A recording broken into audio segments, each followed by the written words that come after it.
الصومال أستاذ اللغة الفرنسية بالثانوية التأهيلية سيدي عبد الرحمن المديرية الإقليمية وزارة التربية الوطنية بمراكش. Bien, aujourd'hui je vais vous présenter une leçon de lecture, le dernier jour d'un condamné. Donc le chapitre 13. Vous êtes bien sûr censé avoir déjà lu cette œuvre. Bien, la compétence, c'est reconnaître la présence théâtrale dans un récit. Je vais vous expliquer pourquoi le narrateur il a choisi, pas le narrateur, l'auteur il a choisi cette technique de mettre un drame dans un récit. Dans l'axe, bien les axes que nous allons développer, le premier axe c'est le ferment en tant que rite et la dramatisation hegelienne, la dramatisation de ce ferment. Bien. Les caractéristiques de ce passage. À chaque fois que vous lisez, si vous voulez, un extrait, un passage, vous devez, la première chose à laquelle vous devez penser, c'est les caractéristiques de ce passage. Mais aussi, vous essayez de le situer dans l'œuvre. Les caractéristiques de ce passage, commençons par l'auteur, vous le connaissez bien sûr, c'est Victor Hugo. L'œuvre, elle est publiée en 1829.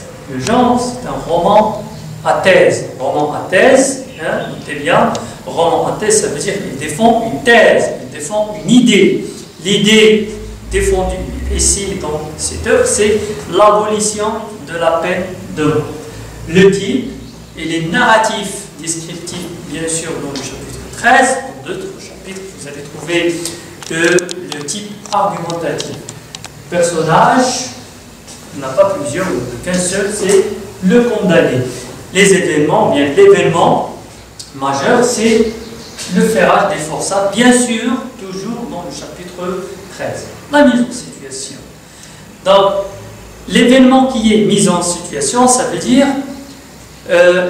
l'événement qui est juste avant. L'événement qui est avant, c'est que le narrateur, en faisant son tour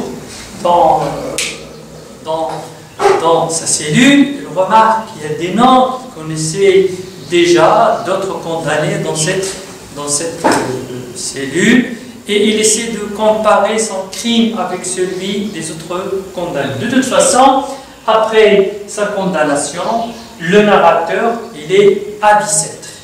Bien. Il assiste, dans l'extrait, à un événement, bien à un spectacle sinistre qui est le ferment des forçats qui partiront vers Toulon. Bien. Le premier axe que nous allons développer, c'est le ferment en tant que rite. Un rite, ça veut dire un ensemble d'événements qui sont enchaînés et qui sont nécessairement, doivent être dans un ordre. Donc le rite de ce ferment des forçats commence par poser un carcan de fer dans le cou du condamné.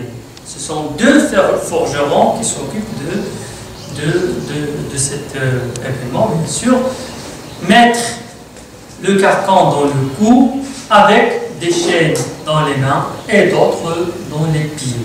Bien sûr, et si vous revenez sur l'extrait, vous allez voir comment cela se fait avec le boulon et avec le clou qu'on mettait et qu'on tapait, et ainsi de suite.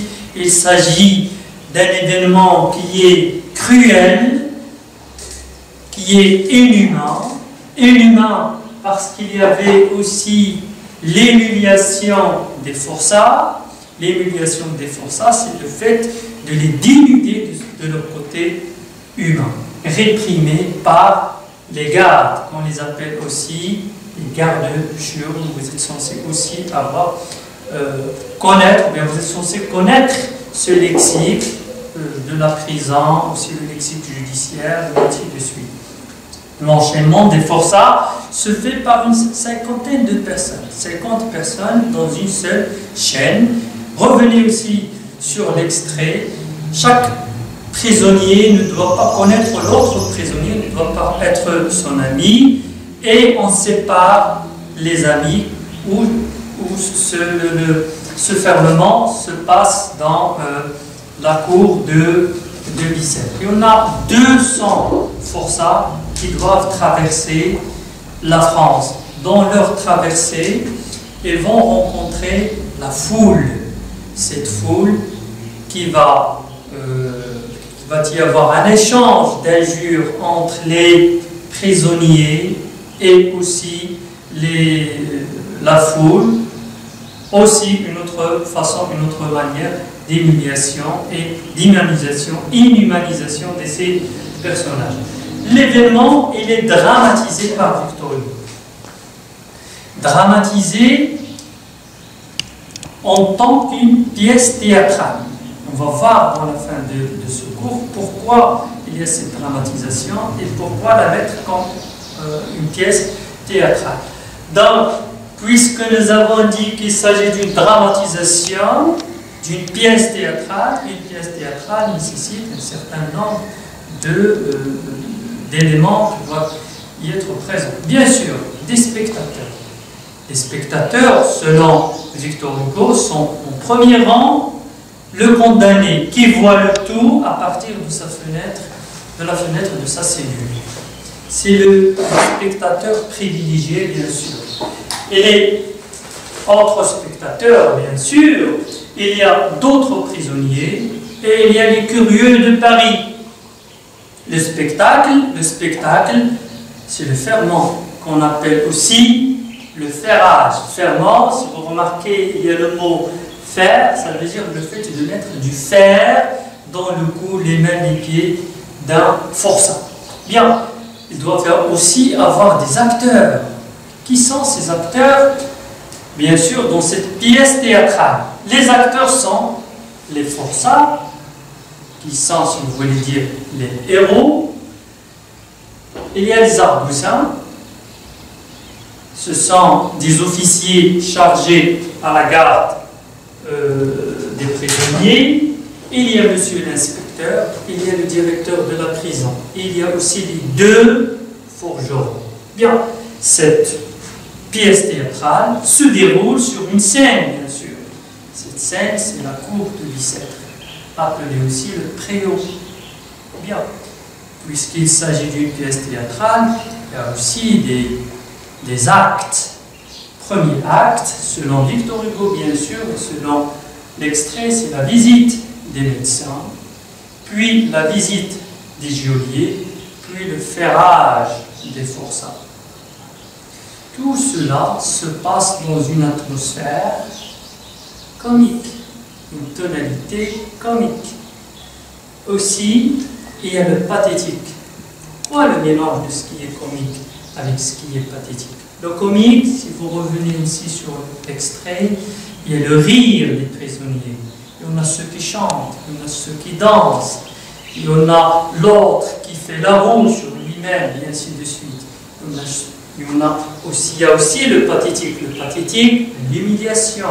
Il y avait la pluie, il y avait le soleil, puis, si vous voulez ajouter cela dans l'éclairage de la pièce théâtrale, il y avait un peu de soleil, puis c'était les nuages, puis la pluie. Il y en a ceux qui dansent et chantent sous la pluie, et ainsi de suite. Les autres, bien sûr, des officiers, le directeur se sont cachés, les autres, ils sont sous la pluie. C'est une autre façon d'humiliation comique et pathétique. Pourquoi le comique et le pathétique? C'est pour créer chez le lecteur ce sentiment de l'absurde. Donc ça sert à quoi d'humilier des personnes, d'humilier des condamnés, de les faire souffrir? Ça n'a aucun sens, bien sûr, selon Victor Hugo. Et le grotesque aussi. Donc, vous allez me dire, je vous ai déjà posé la question, pourquoi mettre une pièce théâtrale dans un récit? Mettre une pièce théâtrale dans un récit, c'est pour créer l'effet du réel.